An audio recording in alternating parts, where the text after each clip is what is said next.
সাম্য, মানবতা ও দ্রোহের কবি কাজী নজরুল ইসলামের ৫০তম মৃত্যুবার্ষিকী আজ সকাল থেকে নানা আয়োজনের মধ্য দিয়ে কবির স্মৃতিচারণ করছে রাজনৈতিক, সামাজিক সহ বিভিন্ন সাংস্কৃতিক সংগঠন।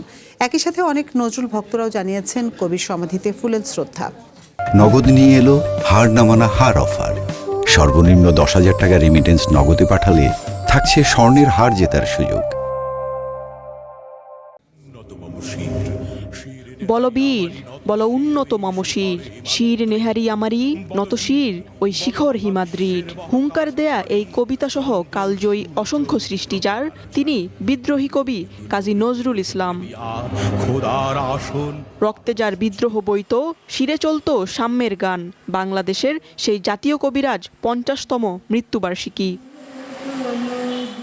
ঢাকা বিশ্ববিদ্যালয়ে সকাল থেকেই নানা আয়োজনের মধ্য দিয়ে কবির স্মৃতিচারণ করছে বিভিন্ন সাংস্কৃতিক সংগঠন। পাশাপাশি অনেক নজরুল ভক্ত তার সমাধিতে জানিয়েছেন ফুলেল শ্রদ্ধা। বৃহস্পতিবার সকালে কবির সমাধিতে শ্রদ্ধা জানান বিএনপির ভারপ্রাপ্ত মহাসচিব রুহুল কবির রিজভী ও ঢাকা বিশ্ববিদ্যালয়ের উপাচার্য ডাক্তার এবিএম ওবায়দুল ইসলাম। এ সময় রিজভী বলেন, সব আন্দোলন সংগ্রামে কাজী নজরুল এখনও প্রধান অনুপ্রেরণা। যখন দেখি চারিদিকে হতাশা ছেয়ে গেছে, ফ্যাসিবাদ ব্যাপৃত হয়েছে আমাদের দেশের আকাশে, তখন আমাদেরকে প্রতিবাদ করতে শিখিয়েছে কাজী নজরুল ইসলাম। নজরুলের দর্শন চিন্তাকে আমরা আরো বেশি এগিয়ে নিতে চাই, আমরা আরো গবেষণা করতে চাই এবং তার উপরে গবেষণা সারা বিশ্বেই হয়। আমরা আশা করি আরো বেশি বেশি গবেষণা হবে তার জন্য। নজরুলের সৃষ্টি পেরিয়েছে সব সীমানা। অসাম্প্রদায়িক ও বৈষম্যহীন জাতি গঠনে আজও ধ্বনিত হয় তার লিখে যাওয়া কবিতা ও গান। জাতিগত বিভেদের শেকড় চূর্ণ বিচূর্ণ করে দেয় তার শব্দের ভাণ্ডার। এজন্যই কবির সাহিত্যকে আরো মঞ্চায়ন করার জোর দাবি সাধারণ মানুষের।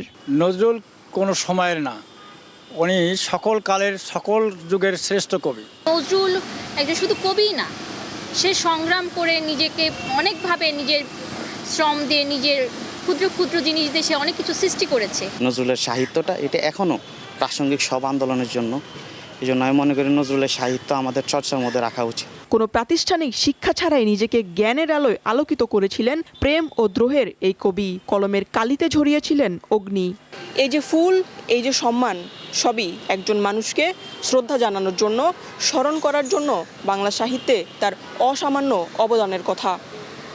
দুখুমিয়া থেকে বিদ্রোহী কবি, যাত্রাটা মোটেও সহজ ছিল না। তবে তার থেকেও কঠিন ছিল কাজী নজরুল ইসলামের মনোবল ভাঙা। তাই তো তিনি লিখেছেন সাম্যের গান, কবিতা ও প্রবন্ধ। পুরো বিশ্বকে দেখিয়েছেন কিভাবে ভাগ্যের আশায় বসে না থেকে জয় করতে হয় সব কিছু। আজ সেই কবির মৃত্যুবার্ষিকী ঘিরে তাই তো এত আয়োজন, এত শ্রদ্ধা নিবেদন। Tanjin Akter, one news, Dhaka.